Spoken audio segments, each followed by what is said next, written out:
안녕하십니까. 부동산 신문 읽어주는 공인중개사의 땅사고TV 임동상입니다. 35층 규제표는 서울시 오세훈 시장이 예전에 한강 르네상스 뭐 이렇게 추진하겠다고 뭐 이렇게 하다가 뭐 그때 하여튼 뭐 투표 붙이고 뭐 해가지고 뭐 하다가 하여튼 스스로 서울시장에서 사임했었죠. 이거 뭐 다시 한강 르네상스 뭐 하려고 하는 것 같아요. 한강 르네상스 2탄 시작되나 땅 기부 체납 늘리면 50층을 허용해 주겠다. 서울시 한강변 스카이라인 다시 잔다. 30층 룰 완화 동시에 공공기획 확대 방안 가닥. 단지들 수용 여부 관심. 상반기 중 서울 플랜 발표. 서울 용산구 레미안 팰리스투스 56층. 송동구 트라미즈 40층을 보고 고개를 깎거린 사람이 적지 않습니다. 서울시 주거지역 아파트 청소는 35층으로 제한된다. 어떻게 좀 비칠 수 있었을까? 두 단지 모두 오세훈 시장이 2009년 재임 시절 압구정 여의도 송수 이천 합정 등 한강변 전략정비구역의 충수 규제를 완화해주면서 탄생했습니다. 땅의 25% 이상은 기부 체납하는 조건이었습니다. 서울시는 이번 달에도 같은 방식으로 규제를 풀 가닥을 잡았습니다. 저만권 확보 대신 공공기회를 늘려야. 오 시장이 이번 선거에서 전임인 고 박원순 시장이 만든 35층 룰을 폐지하고 한강변 스카이라인을 다시 짰습니다. 박 전 시장은 2014년 이른바 서울플랜이라고 불리는 2030 서울 도시 기본 계획을 발표하면서 제3종 일반주거 지역에 늘어선 아파트 최고 층수를 35층으로 제한하는 규제를 담았습니다. 도시경관을 가리키는 무분별한 고층 건물을 들어선 것을 막고 저만권을 사유하는 것을 방지하겠다는 취지였지요. 당시 서초구 반포동 아쿠아리버파크 61층 재건축을 추진하다가 제동이 걸렸는데요. 결국 특별건축구역 지정 등을 통해 서울시가 절충안을 마련해 최고 38층 높이를 짓는 데 만족했습니다.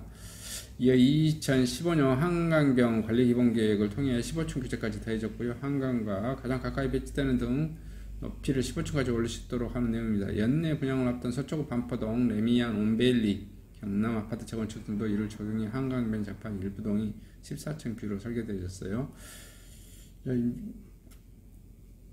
한강변 재건축 둘러싼 규제 변화 일지를 보면 2009년 오세훈 한강 공공성 회복선언 최고 50층 내로 짓대 허용하도록 하되 재건축 부지 25% 이상 교체만 해야 된다.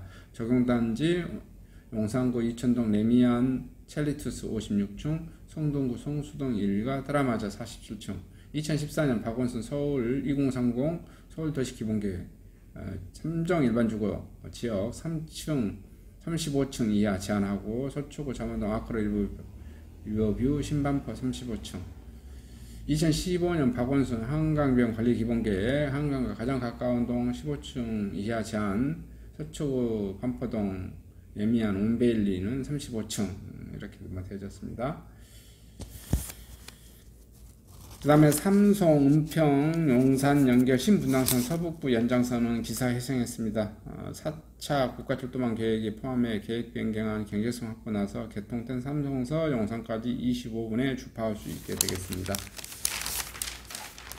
세운지구 올 첫 분양 매달 헤라시스틴이 나온다는 소식이네요. 상반기 2,000가구 공급되어지고요. 6월 초 이스테이트 436가구, 소형 푸르지오 오피스텔도 예정이고요. 1만여 가구 공급 기대 컸지만 정책 변화, 주민 갈등이 삐걱대고 있다. 그 다음에 서울 아파트 매수 심리 2주째 심리가 반등되고져 있다. 매수 심리가 또 살아나고 있다. 뭐 이런 소식이네요. 그 다음에 과천도 태릉도 공급 차질 8사 대책 통째로 흔들거리고 있다. 봤더니 노원 1만 가구 절반 축소 제한했고요. 주민들 태릉 개발 원천 반대하고 있고요. 과천은 시장 소환 절차 막바지.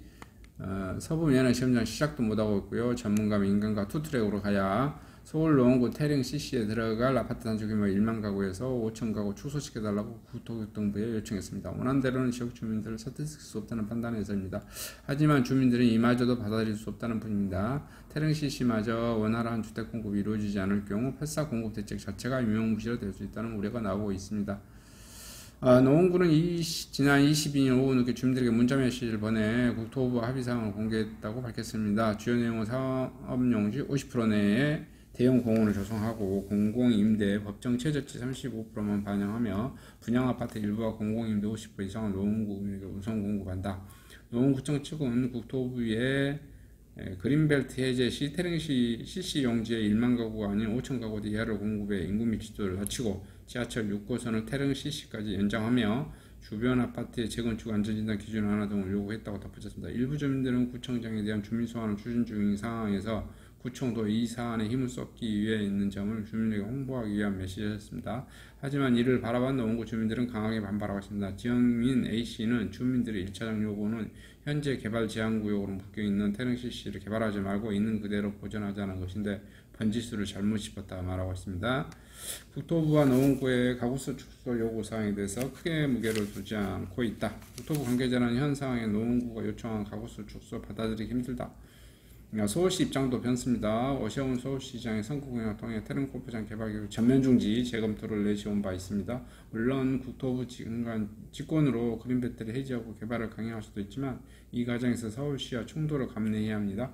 국토부 입장에서는 주민과 서울시가 반대하는 사업을 추진할 명목으로는 뭘 내셔야 할지 고민스러울 것입니다. 어쨌든 딱 보면 좀 힘들 것 같다는 그런 느낌이 듭니다. 주민들이 완강하게 반대하는데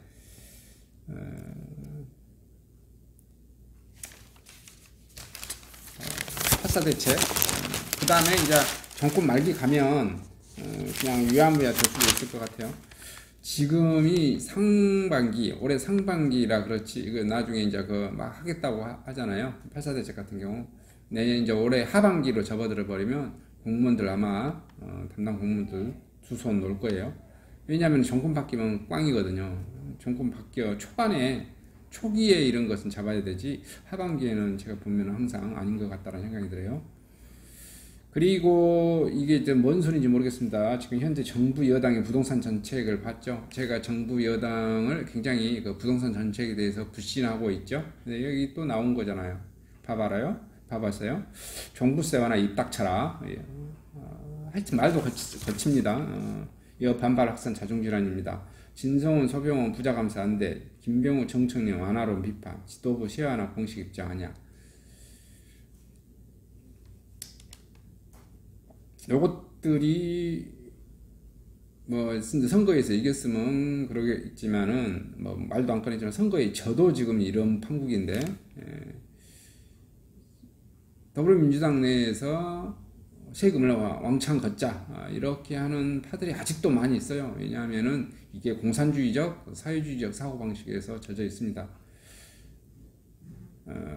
그렇게 해서 그것을 좀 많이 뜯어다가 가난한 사람들에게 줘야 된다라는 그 사고방식에서 변하지 않습니다. 이게 보통 봐보면은 어떤 무언가를 창출해내고 부가시키고 부가가치를 좀 증가시키고 요거에 포커스를 맞춰주는 게 아니라 그냥 있는 거에서 뜯어다 요쪽 없는 사람한테 주겠다. 이게 가장 내구조가 그렇게 되어져 있어서 그러지 않나 싶습니다. 더불어민주당 내에서 종합부동산세 완화에 대해 발목의 기구가 확산되자 당 지도부가 당장 논의하지 않는다며 수습에 나섰습니다. 당 부동산 특별위원회 신중현을 밝혔고요. 국회교통위원회 소속의 민주당 진성주 의원은 23일 라디오에서 정부세 때문에 선거에서 졌다고 진단하는 것은 우선순위가 잘못됐다. 4.7 재보궐선거 참패 후 당의 일각에서 부동산 보이세 때문에 여론이 돌아섰다며 정부세 부과 기준 상향을 주장하고 있는 상황을 비판한 것입니다. 진 의원은 정부세 부과 고시 대상자는 인구수로 따지면 1.3%, 66만 명에 불과하고 이 중 80% 이상은 다주택자라며 세금 깎아주는 게 능사가 아니다라고 말했습니다. 같은 국토위 소속의 소병훈 민주당 의원도 이날 부동산 문제는 문재인 정부 들어 어렵게 자리를 잡아가고 있다며 더 이상 부동산과 관련한 쓸데없는 얘기를 입닥치시기 바란다라고 목소리를 높였습니다. 여당 내 종부세 완화 주장은 고가 아파트가 많은 지역구 의원을 중심으로 나오고 있습니다. 경기 성남시 분당구 지역구의 김병욱 의원 1주택자에 대해 종부세 부과 기준을 공시가격 9에서 12억 이상 초과로 상향하여 종부세법 개정안을 발의했습니다. 서울 마포구 지역구인 정청래 의원도 비슷한 내용 법안을 준비 중이고요. 윤호중 민주당 비상대책위원장 겸 원내대표도 영국정의당을 대표한 자리에서 민심을 잘못 읽은 것 아니냐. 여 대표의 항의를 받자 종부세와 이야기는 공식적으로 나간 적이 없다 선을 그었고요. 민주당 차기 당권 주자로 들어와선 종부세 완화 신중론의 기조로 돌아서는 모습입니다.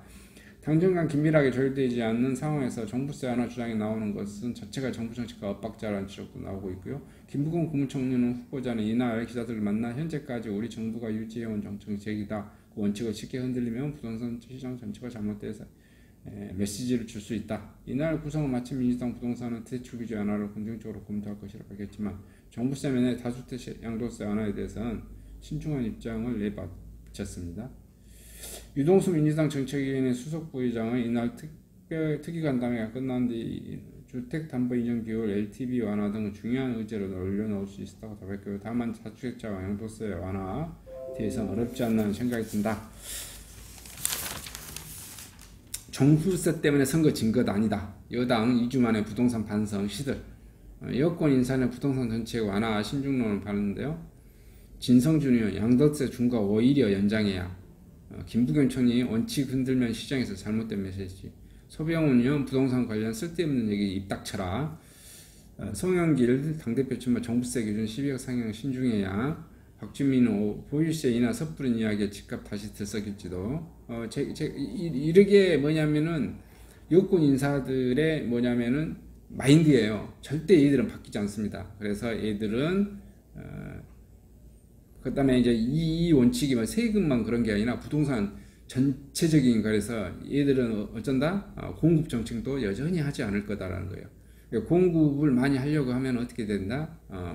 집권 여당이 아웃되어야 공급이 많이 되고 또 공급이 많이 되어야 공급 많이 하는 정책을 펼쳐야 집값은 하락할 것이다.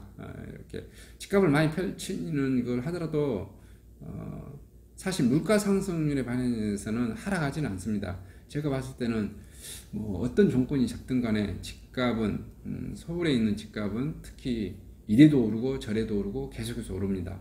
왜냐하면 돈은 계속해서 찍어내져 있고 부동산이라는 게 어떤 특정 뭐라고 그럴까요?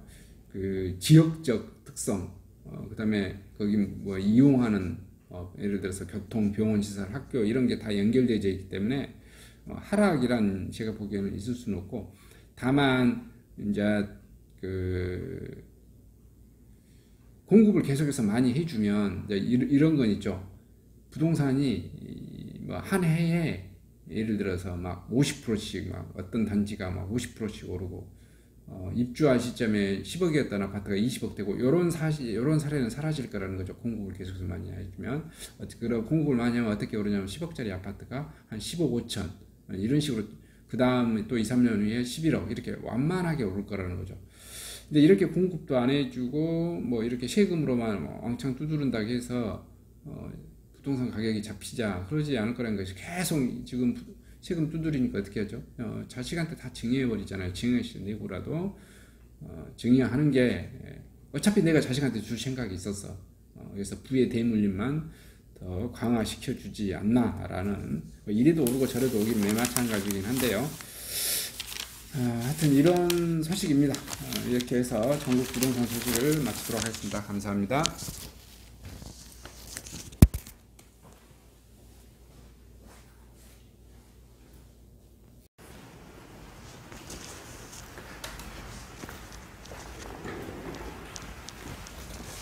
안녕하십니까. 저는 네이버 카페 빛가람 혁신도시 카페를 운영하고 있는 카페직이고요. 카페 활동하고 있는 카페 부동산입니다. 나주 혁신도시에서 기반으로 하고 있습니다. 상가, 토지, 아파트를 전문적으로 하고 있고요. 또 삼성화재도 같이 활동하고 있습니다. 상가 통해서 임대차 매매하신 다음에 화재보험 같이 가입하시면 중개수수료 절반 정도 할인해 드립니다. 그리고 삼성화재의 그 의료실비, 운전자 보험, 자동차 보험, 화재보험, 적금, 치아보험, 연금보험, 상해보험, 통합보험, 자녀보험, 간병보험, 당뇨보험 이런 것도 모두 한꺼번에 취급하고 있습니다. 보험을 또 가입하게 되시면 또 이렇게 저를 통해서 상가 이렇게 임대차 내시고 하시면 네이버 카페 빛가람 혁신도시 카페에 홍보를 해드리고요. 유튜브에도 이렇게 홍보를 해드립니다. 그리고 이벤트 행사를 해서 여러분의 매장에 손님들이 찾아갈 수 있도록 이렇게 해드리고 있습니다. 물론 이벤트 비용은 제가 부담해 드립니다. 저를 통해서 많은 사업 같이 윈윈할 수 있도록 도움을 주셨으면 감사하겠습니다.